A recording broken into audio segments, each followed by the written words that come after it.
हम इन दिनों secrets of long life इस सब्जेक्ट का ऊपर डील कर रहे थे एंड काफ़ी सारा पॉइंट्स हम डिस्कस किए। सबसे पहला पॉइंट गॉडलीनेस, उसके बाद atmospheric factors, eating habits, then exercise. ये सब बातें हम long life, secrets of long life का विषय में डिस्कस किया।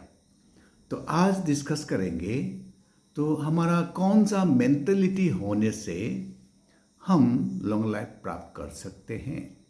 तो मेंटलिटी बोलने से बहुत सारा फैक्टर आ जाता है। हमारा thought process, belief process, attitude, character, meekness, teachability, बहुत सारा बातों में हमारा मेंटलिटी का बात आ जाता है। लेकिन हम लॉन्ग लाइफ के लिए हमारा मेंटलिटी क्या होना चाहिए उसको डिटेल बात करने के लिए समय नहीं जुड़ेगा।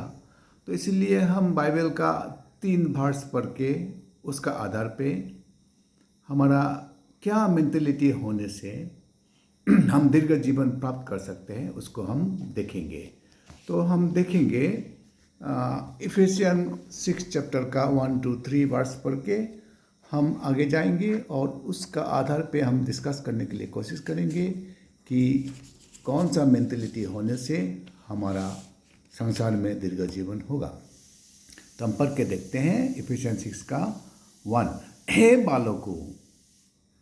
बालकों, यानी कि बालकों मतलब सिर्फ बेटा बेटी है, हमारा बेटा बेटी है ऐसा नहीं है।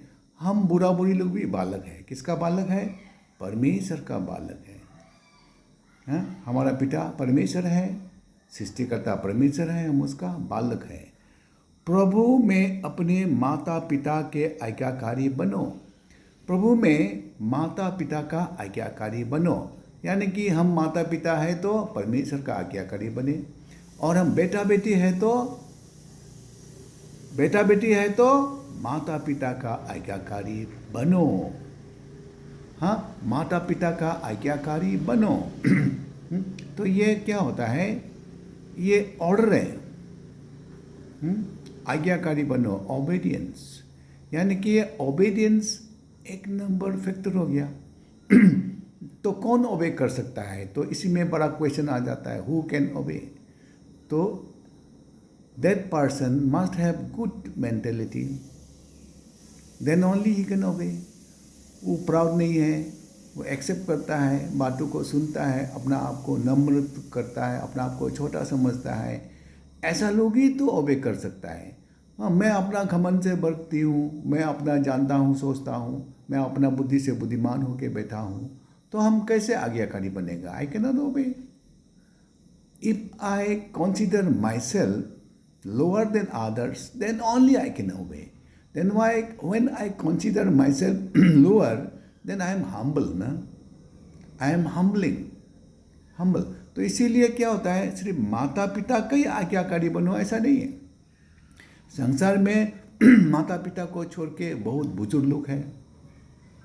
संसार में हमसे ज्ञानी लोग हैं, हमारा टीचर है, हमारा रिलीजियस में होने से हमारा पास्टर है, डिकन है, एल्डर है। तो ये लोगों को सबको आज्ञाकारी होना है। और कौन आज्ञाकारी हो सकता है? जो अपना आप को नम्र तुलाता है, जिसको सिखा सकता है, ऐसा लोग ही तो आज्ञाकारी हो सकता है। Meek people, humble people, they shell only be obedient people.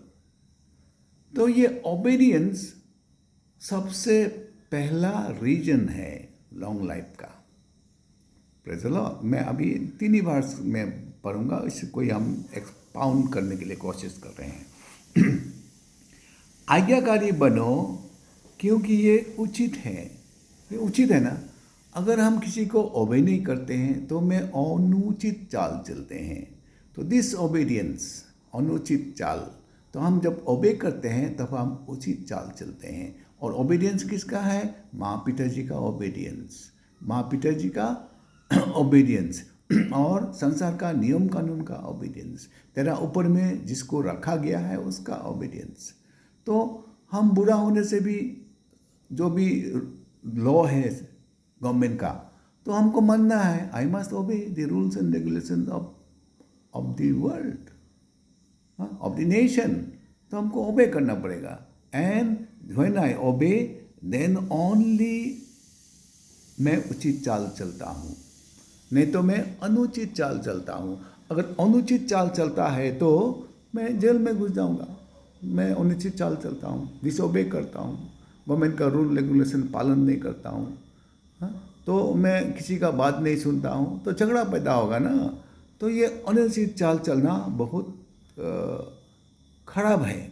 तो उचित चाल चलने के लिए होने से हमारा अंदर ओबीडियंस का आत्मा आना पड़ेगा, तो ये उचित है।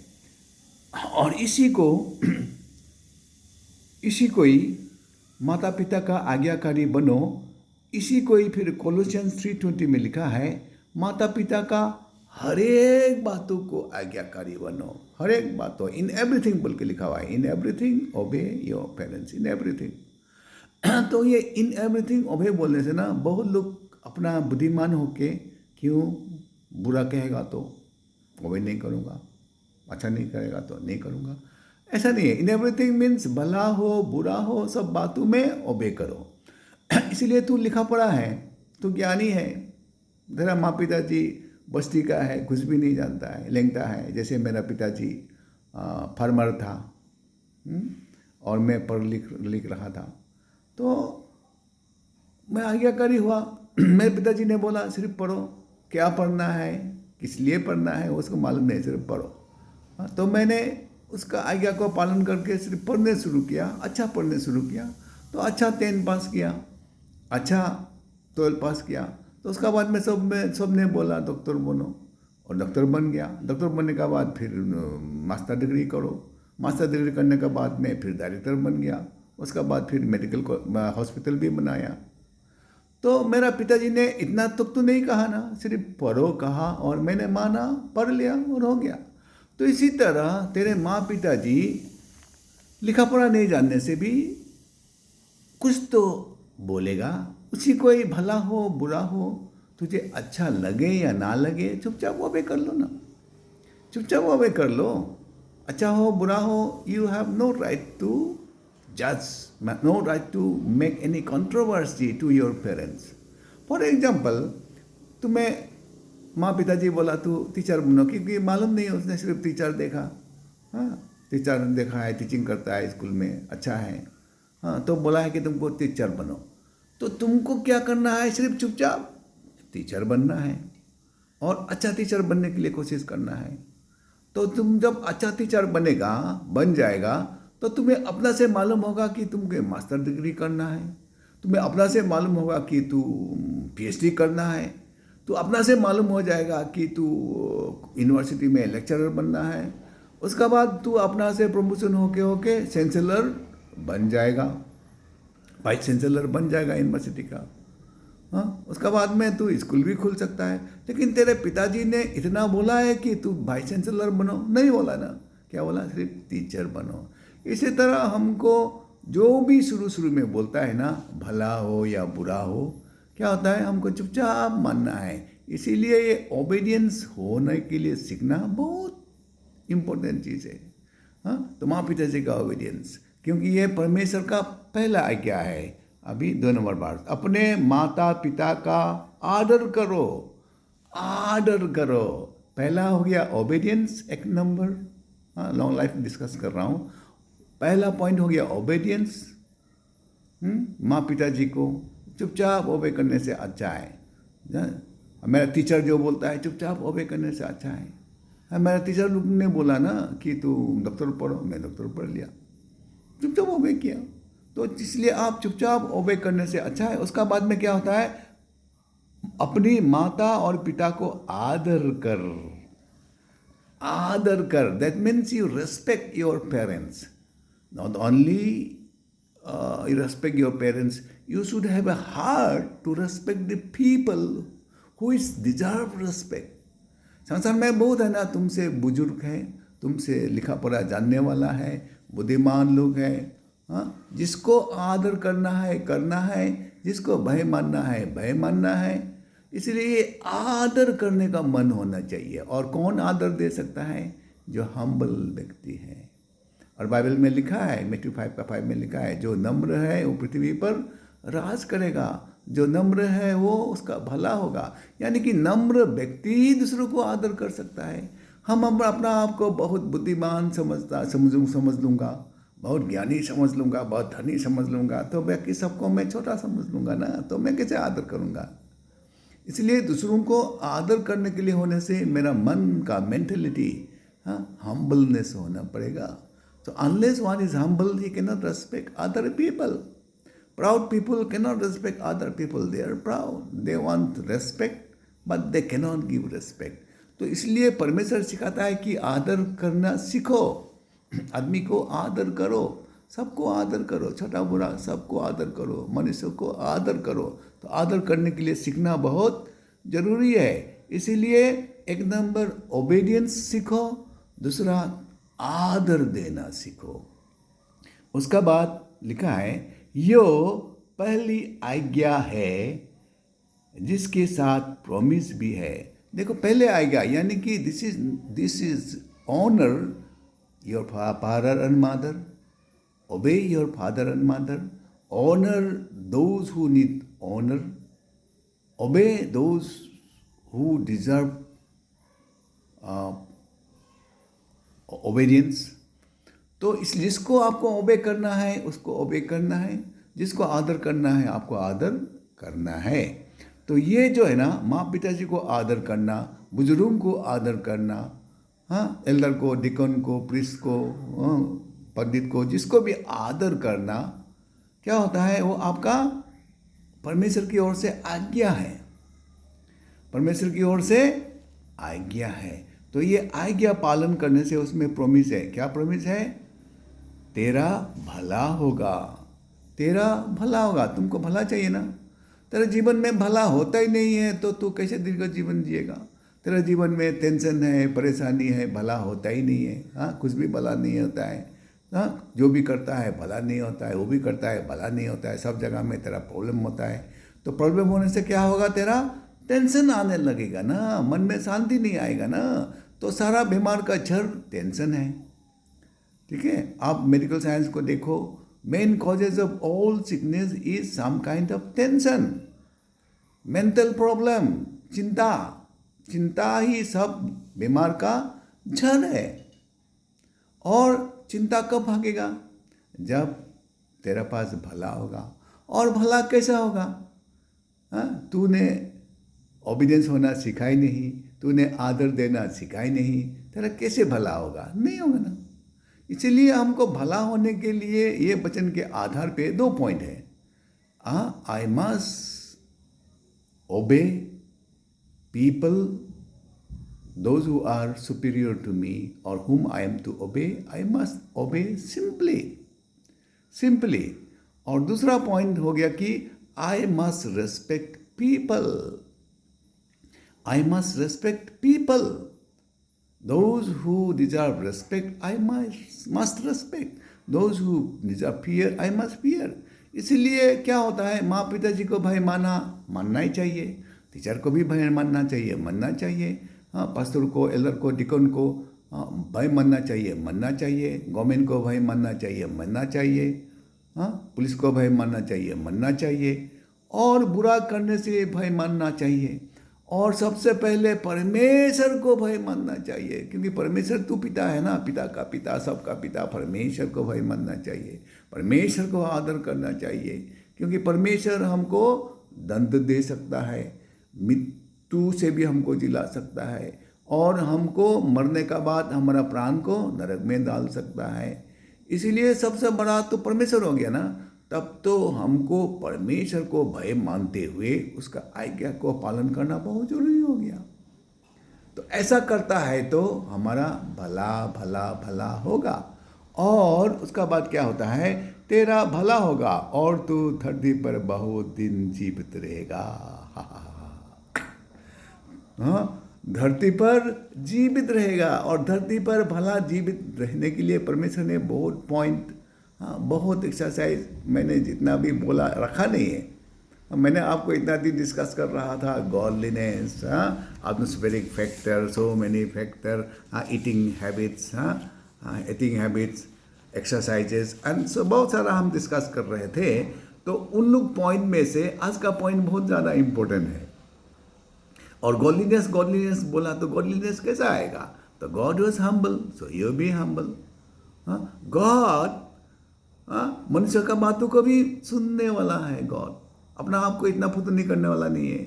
जैसे हम जब बाइबल पढ़ते हैं हम जानते हैं कि इस्राएल का ऊपर परमेश्वर बहुत गुस्सा हो गया, बहुत गुस्सा हो गया। मूसा जब था परमेश्वर का साथ तब इधर नीचे में आरोन ने मूर्ति बना के पूजा करने लगा। प्रभु बहुत गुस्सा हो गया, बोले तुम जाओ, तुम जाओ, मैं ये लोगों को खत्म कर दूंगा और उसका बदली में मैं तुमसे बड़ा जाति बनाऊंगा।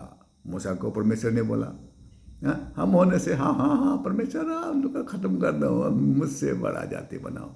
लेकिन मूसा ने ऐसा नहीं बोला, बोला है परमेश्वर तूने इतना शक्ति सामर्थ्य से आप उसको लाल समुद्र पार करा के इतना बड़े बड़े काम करके इजिप्ट को इतना धन दे के तू अपना बड़े हाथों का अंदर में उन लोग को लेके आया। तू अगर कानान देश नहीं पहुंचाएगा, रास्ता में ही तू मार देगा जंगल में, तो लोग कहेगा कि तू नहीं सकता है। तूने उन लोग को मारने के लिए लेके आया है, तब तो तेरा बड़ा नाम का क्या हो जाएगा, लोग तुझे बदनाम करेगा। इसीलिए परमेश्वर तू ऐसा मत करो। तो प्रभु ने मूसा का बातों को मान के क्या किया, अपना गुस्सा को ठंडा किया। मान लिया ना, मूसा का बातों को मान के ये लोगों को खत्म नहीं किया, नहीं तो इज़राइल को खत्म करके मूसा का द्वारा बड़ा जाति करना था। तो इसलिए देखो तो कहाँ परमेश्वर कहाँ मूसा, छोटा आदमी ना, कहाँ परमेश्वर, सब जगत का सृष्टि करता परमेश्वर। उन्हें क्या कहता, छोटा आदमी का बात को सुना, राइट रॉन्ग जजमेंट किया। इसी तरह हम छोटा आदमी का भी बात को सुनना चाहिए, सुनना चाहिए, ध्यान करना चाहिए, परमेश्वर से विनती करना चाहिए कि हमको डिसाइनिंग स्पिरिट मिले, भले बुरे को जजमेंट करने के लिए हमारा पास ज्ञान रहे। इसीलिए परमेश्वर को डरना चाहिए। परमेश्वर को डरने के लिए होने से आई मस्ट ओबे हिम, जो बोलता है वो हमको ओबे करना है, देन आई फियर हिम। और कैसे ओबे करेगा? ऑलरेडी परमेश्वर को ओबे करने के लिए बाइबल में जो लिखा हुआ है वो बातों को मानने से ही then I am obeying him, otherwise I am not obeying him. तो उसका बाद में क्या होता है? रेस्पेक्ट। और रेस्पेक्ट भी कैसे करेगा? Obedience is a respect. If you obey you respect, if you do not obey you do not respect. Very simple, simple. If I honor you, I will obey you. If I do not obey, then I do not honor you. Number one. Number two, if I love you, I will honor you. If I love you, I will obey you. If I do not love, I will not obey your words. So love also dependent on obedience. Obedience only if you love, then you can obey. If you love God, then you can obey. If you do not love, you cannot obey. So, we have discussed the secrets of long life. Today is the mentality. And how we can live long. So, is mental status, means humbleness, good thoughts. And out of that is obedience, your character, your obedient character. You're giving honor character, and those things will give you long life, and that will bring forth goodness into your life. तेरा जीवन भला होगा, तेरा भला होगा, और तू संसार में बहुत दिन जिएगा। देखो, तू परमेश्वर का इच्छा के अनुसार संसार में बहुत दिन जी सकेगा। इस संसार में बहुत दिन जीने के लिए, परमेश्वर का इच्छा के अनुसार जीने के लिए, आप परमेश्वर का आज्ञा के अनुसार उनका वचन को पालन करो, माँ पिताजी का वचन को पालन करो, उन लोग को आदर करो, और आप संसार में बहुत दिन जिएगा। और आपको मालूम है कि परमेश्वर का इच्छा संसार में कितना जिलाने का, परमेश्वर का इच्छा 1000 years एटलीस्ट सब आदमी एक दिन जिए, ये परमेश्वर का इच्छा है। लेकिन हमको इतना जीना नहीं है, क्योंकि आज्ञा के अनुसार, हाँ, जेनेसिस 6:5 का अनुसार हमारा जीवन 120 ईयर्स लिखा है, तो हमको सेंचुरी मारने से भी तो काफ़ी है ना। तो इसीलिए आप सेंचुरी मार सकते हैं, सेंचुरी मार सकते हैं। 120 ईयर्स आपका लिमिट है, जी सकते हैं, उससे भी बड़ा जी सकते हैं, लेकिन you must obey God, obey your parents, and honour your parents and honour those people who deserve honor. So God will bless you and give you long life.